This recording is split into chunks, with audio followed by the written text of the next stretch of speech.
माझी विनंती एकच आहे तुम्हाला सर्वांना की तुम्ही जे निर्णय घेतला त्या निर्णयाप्रमाणे समाज आणि देश डोळ्यासमोर ठेवा. माझा समाज, माझा देश, जे करायचं माझ्या देशासाठी करायचं. जोपर्यंत मला जगायचं त्या देशासाठी जगायचं. माझं घर आता 60 वर्ष झाले गावात आहे. 60 वर्ष. भावांच्या मुलांची नावं काय माहित नाही. कधी माहिती घेतली नाही. मला गरज पडली नाही. परिवार मोठा झाला ना, लहान परिवार राहणार नाही. हे लहान परिवारामध्ये दुःख असतं. लहान कुटुंब, हे माझं, ते माझं, ते माझं, हे माझं, हे माझं. डबडं हरवलं तरी हळहळ करत बसतो. माझं, अरे माझं काय ते, आमचं म्हणा, माझं नाही. म्हणून देश डोळ्यासमोर ठेवून काम करत राहा. त्याच्यातून हा देश पुन्हा आपल्याला उभा करायचा आहे. आणि आपल्याला त्यांचा संदेश नेहमी असतो कर्नल साहेबांचा. मला मला मला सांगायला आवडतं, या वयात सुद्धा रात्रंदिवस धडपड चालू असते. या वयात सारखे धडपड चालू.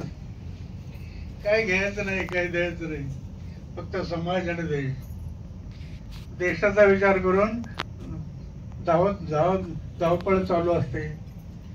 त्यांच्या कार्याला शुभेच्छा देतो आणि थांबतो.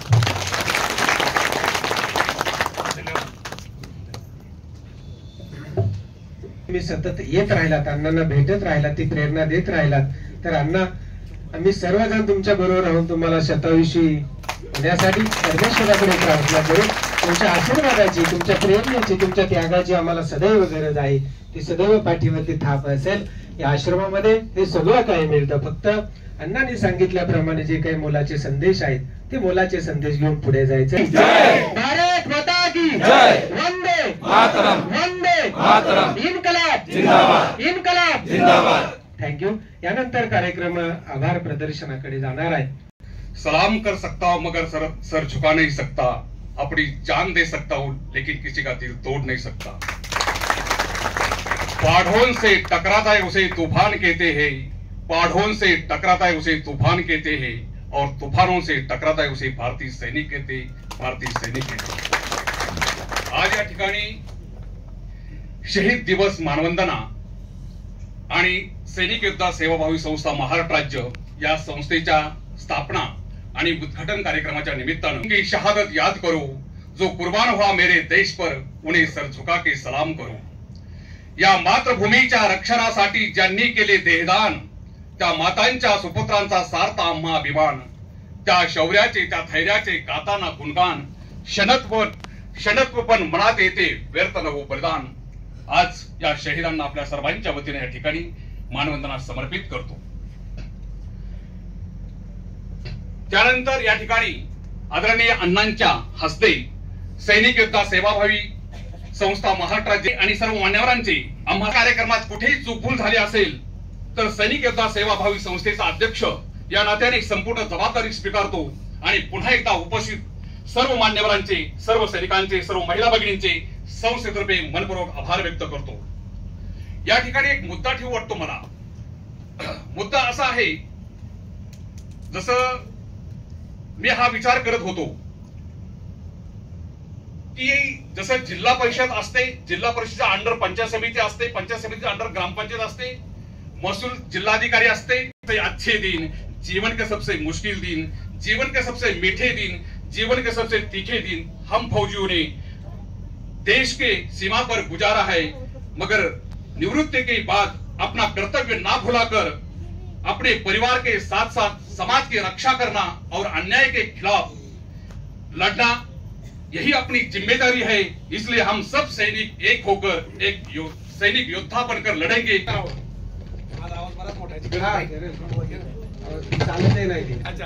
तर प्रत्येक तालुक्यामध्ये तुमची जबाबदारी आहे. हॅलो, ही तुमची जबाबदारी आहे की तुमच्या तालुक्यातलं गरज नाही. हे बघा, तुमच्या तालुक्यातले जे हॉस्पिटल्स आहेत ज्याच्यामध्ये सगळ्या फॅसिलिटी उपलब्ध आहेत त्यांना एम्पॅनल व्हायला तुम्ही त्यांना विनंती करा. त्या हॉस्पिटलनं विनंती करायची की आम्हाला एससीच्या सोबत एम्पॅनल व्हायचंय. मग तुमच्या प्रत्येक तालुक्याला असं एकतरी हॉस्पिटल असेल त्याच्यामध्ये या फॅसिलिटी आहेत, त्याच्यामध्ये सगळ्या टेस्ट होतात, एक्सरे आहे, बाकी फॅसिलिटी आहेत, ऍडमिट करण्याची फॅसिलिटी आहे. अशा हॉस्पिटलला आपण जाऊन विनंती करा, सैनिक संघटना मिळून जा आणि त्याला मला तुम्ही एम्पॅनल व्हा, आम्ही तुम्हाला मदत करतो. बसल्या बसल्या फक्त मोबाईलवरून होतंय, ते लॅपटॉपवरून होतंय, त्यांनी एम्पॅनल करायचंय. आणि जी कंडिशन जिल्ह्याच्या स्तरावरच्या हॉस्पिटलला आहे एम्पॅनल होण्यासाठी ती ग्रामीण भागाला नाहीये. त्याच्यामध्ये सूट आहे, त्यांना सांगा, चेक करून बघा. ठीक आहे. नंबर 1 झाले, प्रत्येक तालुक्याला एम्पॅनल हॉस्पिटल होऊ शकतंय. नंबर 2 कॅन्टीनचं मोबाईल कॅन्टीन पूर्वी पण सुरू होती, पण आपल्यापैकी काय काय जुन्या मंडळींना माहिती ती काय बंद झाली म्हणून. ओके, माझ्यासारख्या काही चटक लोकांनी लोकांची ह्याचं कार्ड त्याचं कार्ड सगळ्याचे कार्ड आणून सगळ्याची दारू आणली दुसरीकडे विकली. ठीक आहे, किंवा ग्रोसरी तसं झालं. पण आता काळ बदललाय. ते जे कार्ड आहेत तिथले कुठले आपण आपल्याच हाताने पायावर कुराड म्हणून घेतली ना, मग त्याच्यामुळे कॅन्टीन कार्ड निघालंय. मग ते जोपर्यंत आपण स्वाईप करत नाही तोपर्यंत ते होत नाही. म्हणून ती मोबाईल कॅन्टीनचं मग ते कसं करायचं अकाउंटिंग, तो प्रॉब्लेम होता. पण आता असे ऍप आहेत, आपण विनंती करू राज्य पातळीवर, पुण्यातही मी लोकांना विनंती करतो की ते ऍप कसं हे करता येईल, ते ऍप असं कसं डेव्हलप करता येईल की आपण तालुक्याच्या ठिकाणी जरी मोबाईल कॅन्टीन घेऊन गेलो तरी ते स्वाईप करता येऊ. तशा मशीन जास्तीत जास्त उपलब्ध व्हाव्यात. त्याला काही एवढं अवघड नाहीये. Where there is a will there is a way. जर मनात इच्छा असेल तर रस्ता जरूर सापडतो. ठीक आहे, म्हणून हे शक्य आहे. पण या भाषणापुरतं किंवा या सभेपुरतं ते मर्यादित राहून देऊ नका. सगळेजण लेखीमध्ये सगळ्या संघटनाकडनं अर्ज आले पाहिजेत, मग ते आपण पुढे करू. सविराचं जे जीओसी आहे ते माझ्यापासून 200 मीटरवर बसतात, जवळ, फार लांब नाही आहेत. आणि चांगली ओळख आहे सगळ्यांची, पूर्वीची होती त्यांची, आताची. आणि आर्मी कमांडर साहेबांची ते ऑफिस माझ्यापासून 600 मीटरवर आहे. अधूनमधून माझी भेट होत असते. ठीक आहे, म्हणून तुमच्या मागण्या आपण एकदम योग्य मागण्या आहेत, उत्तम मुद्दा आहे, पण तो पुढून यायला पाहिजे. जसं सैनिक सहायता केंद्र असतं तशा प्रकारे एक क्लर्क कॉम्प्युटर सहित असेल तर त्यांनी काय करायचं, ऑनलाईन करायचंय. आता सगळं ऑनलाईन झालंय. आपल्या महाराष्ट्राची जी वेबसाईट पण ऑनलाईन झाली आहे. सगळे तिथं त्यांना ऑनलाईन करायचं आणि तो ऑनलाईन त्या फाईली तिकडे देणार. 1 एप्रिल पासून ई ऑफिस सुरू होणार आहे सगळ्या डिपार्टमेंटला. मग त्याने तिथनं ती फाईल आम्हाला पाठवली, ती ऑटोमॅटिक फाईल येते, एका सेकंदामध्ये फाईल तिथे येणार आहे. ठीक आहे, वेळ लागणार नाहीये. खूप चांगली सूचना आहे. पण याचा सुद्धा तुमचे लोकप्रतिनिधी, हे बघा, एस्टॅब्लिशमेंट, स्थापना ही बदलणं माझ्या हातात नाहीये. मी जरी उपसंचालक असलो महाराष्ट्राच्या सैनिक कल्याण विभागाचा, किंवा संचालक साहेबही ते करू शकत नाहीत, किंवा सेक्रेटरी साहेबही करू शकत नाहीत. पण कॅबिनेटमध्ये महाराष्ट्राच्या माननीय मुख्यमंत्र्यांनी आणि महाराष्ट्राच्या कॅबिनेटनी याला मंजुरी देणं आवश्यक आहे. म्हणून त्यासाठी तुम्ही हा मुद्दा सगळ्या तुमच्या लोकप्रतिनिधींना द्या, त्यांना अर्ज द्या सगळ्यांना, आणि त्याच्या कॉप्या आम्हाला द्या. ठीक आहे, तो तिन्ही मुद्दे होऊ शकतात. एक साथ सावधान. काय खेळ काय त्यांचं त्यांना माहित.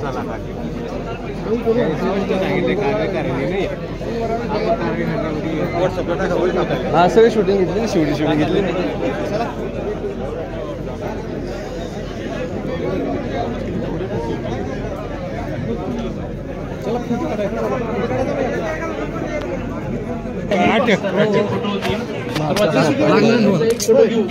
मला काय नाही चष्मा गेला आता.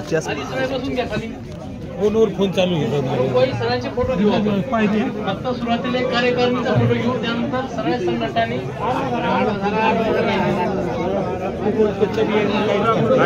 40 लोक बसतील का? लोक बसतील का? 40 लोक. अहो जाऊ ना साहेब, चला चला खाली बघा, खाली बघा.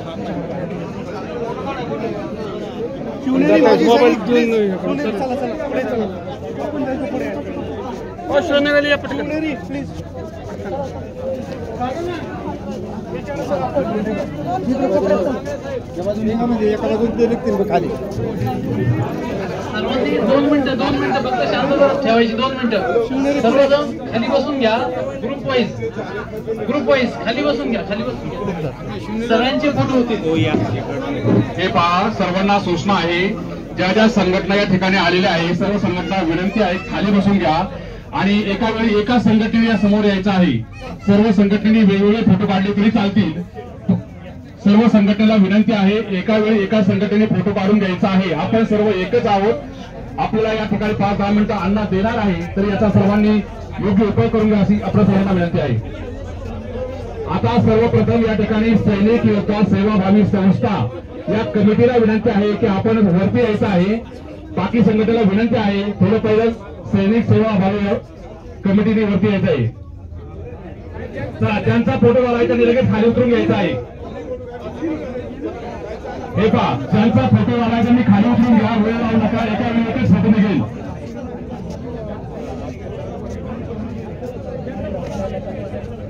हे पहा, सर्व सैनिकांनी शिस्त ठेवायची आहे. आपण खाली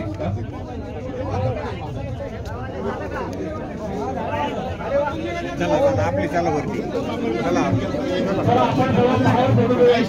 बाहेर फोटो मोकळ्या ठिकाणी सर्वांना विनंती, बाहेर फोटो होणार आहे. सर्वांनी बाहेर या.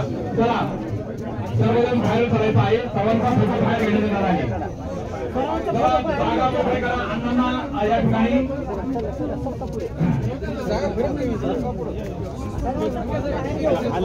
अध्यक्ष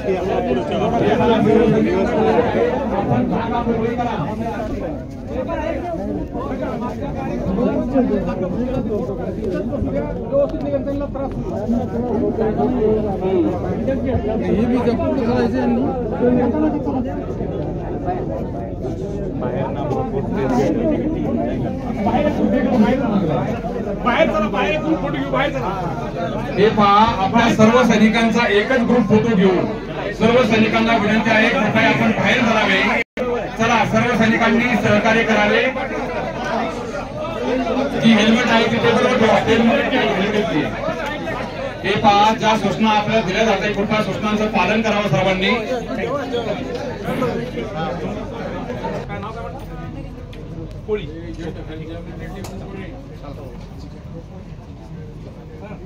इकडे पण बघा.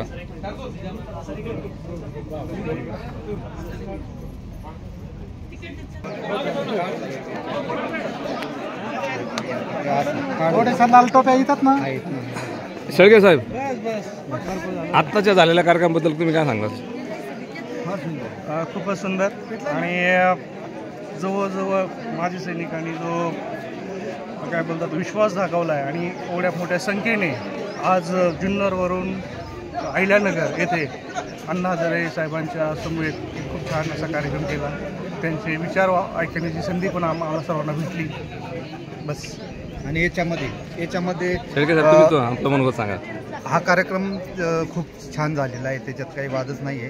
पण याच्यामध्ये जास्तीत जास्त माजी सैनिकांनी अशा कार्यक्रमांना उपस्थित राहावे ही आमच्या संघटनेतर्फे इच्छा आहे. शिवनेरी माजी सैनिक संघटनेची इच्छा आहे. हे पहा, इथं स्वतः प्लेट घ्यायच्या आणि अशा तऱ्हेने आपण स्वतः जेवायला जायचं. रांगेत उभं राहून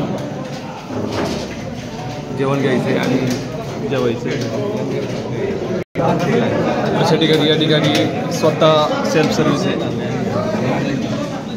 अशा प्रकारे जेवण वाढलं जातं.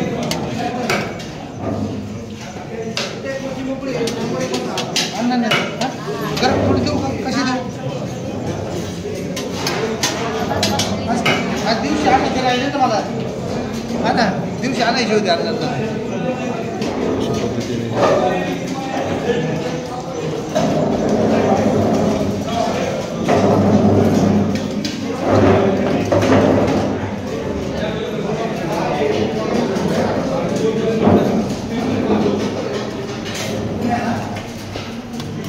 हे पहा, जरा जेवा. हे 18 वर्षाचं नेतृत्व. जवान कभी बुडा नाही होता, फौजी कभी बुडा नाही होता. हे आमचे तांबे साहेब, शेळके साहेब.